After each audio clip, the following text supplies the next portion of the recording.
Okay, so a video was not meant to be out today, but I think I need to make a statement on this. Mohamed Salah looks like he will be leaving Liverpool at the end of this month. It looks like he'll be transferring clubs in the January window, and it looks like next weekend's fixture against Brighton will be his last ever game for Liverpool. After the game at Ellen Road, Um, Salah did a statement after the game. He said, "This club, I will always support it. My kids will always support it. I love the club so much, and I always will. If the situation is not acceptable to me, to be fair, I don't get it. It's like I'm being thrown more under the bus. I don't think I'm the problem. I have done so much for this club." He's been struggling to find his form, and it's nothing compared to last season.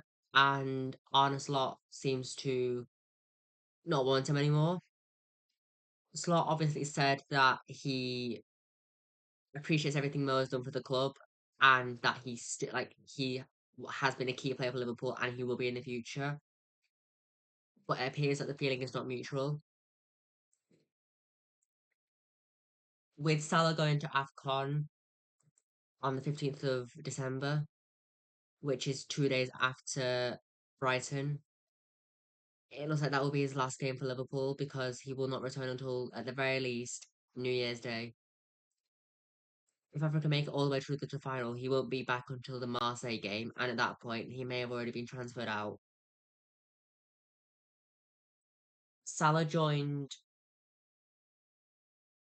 back when Jurgen Klopp was the manager, and he played so many games. He's done so many things for Liverpool. Last year, he scored 29 goals in the Premier League. This year, he's only scored three. He's only scored three. One in the opening game against Bournemouth in the 92nd minute. The other one was a 95th minute penalty at Burnley, and the other was a volley or finesse shot against Brentford. It honestly hurts to say this, but I think Mohamed Salah will not be a Liverpool player come February. And it hurts so much because the Saudi Pro League obviously wants to bring Salah um to their league. They have a roster of global superstars such as Ronaldo and Salah's previous teammate Sadio Mane. It looks like Al Hilal is interested in paying for Salah.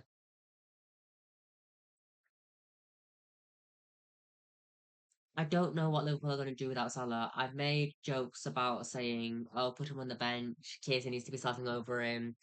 Katika needs to be in his place. Rio and Gamoa." But in all seriousness, Ugo Ekitike has played brilliantly, but he's not Salah. Salah has done so much for this club. He does not deserve to leave in this manner. Luckily, the Brighton game is at Anfield, so if it is his last game, he will get to say goodbye. I expect probably a statement from Liverpool Football Club some point, or Salah from his own personal social media accounts saying if he will stay or if he will go by the Brighton game. Because if Salah has already decided privately in his mind that he is going to leave Liverpool, I reckon he'll want to have a proper goodbye in front of the Liverpool Anfield crowd. And it's going to be one of the most darkest days in the Liverpool Football Club history, alongside when Jurgen Klopp announced he was going to leave in the summer of 2024.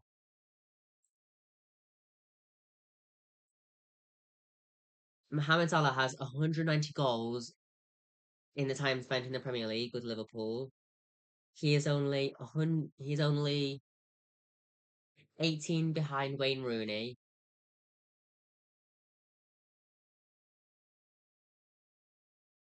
23 behind Harry Kane, and 52 away from Alan Shearer. It's so upsetting because he is the fourth top goal scorer in the league out of anyone. Only above him is Wayne Rooney, Harry Kane, and Alan Shearer.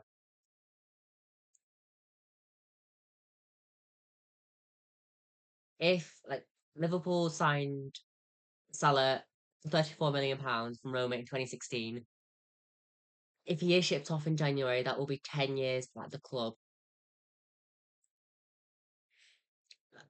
I don't. It's shocking to hear that he could be leaving the club. Obviously, Liverpool tried to sign. He signed a new contract in April, extending his contract to 2027. However, he can leave in January on a transfer. I never thought I'd be making this video, and I don't want Salah to leave. Liverpool have been able to somewhat survive with Trent Alexander-Arnold going to Real Madrid. However, I don't know how they'll be able to cope with the loss of their top goal scorer, Mohamed Salah. It This will go down as one of the darkest days in the club's history, alongside Jurgen Klopp, Sadio Mane, and eventually when Virgil van Dijk decides to either leave Anfield for a different club or when he retires at Anfield, alongside Allison.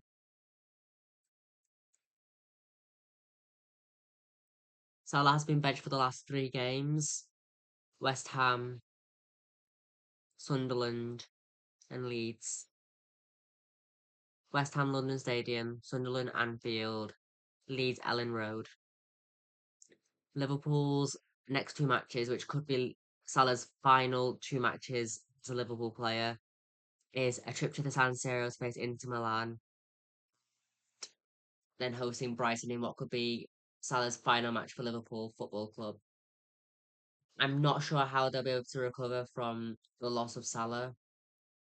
Obviously, Salah is still dealing with the trauma of Diogo Jota's unprecedented demise and passing in Portugal when he was trying to get back for Liverpool training, and he was going to go on the plane, but he drove under the advice of his medical staff, which then obviously led to the tragedy when he got into that fatal car accident.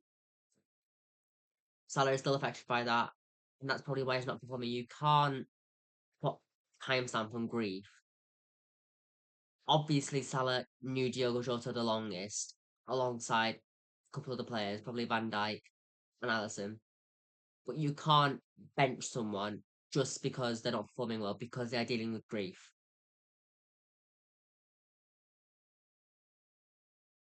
Salah and Jota had brilliant link up, so obviously it's going to affect him. You can bench him for a game maybe if he's not scoring or providing good performances, but don't bench him for three in a row. He's your top goal scorer. It's disrespectful from Arne Slot. You don't bench him for three games in a row. If you need to bench him to rest him, fine. But I thought I'd just come on and say that. Anyway, thank you for being here. Sorry for this rant, and I will see you. Sorry for doing editing, and I will see you on Tuesday for my predictions. Bye, and please, Salah, stay.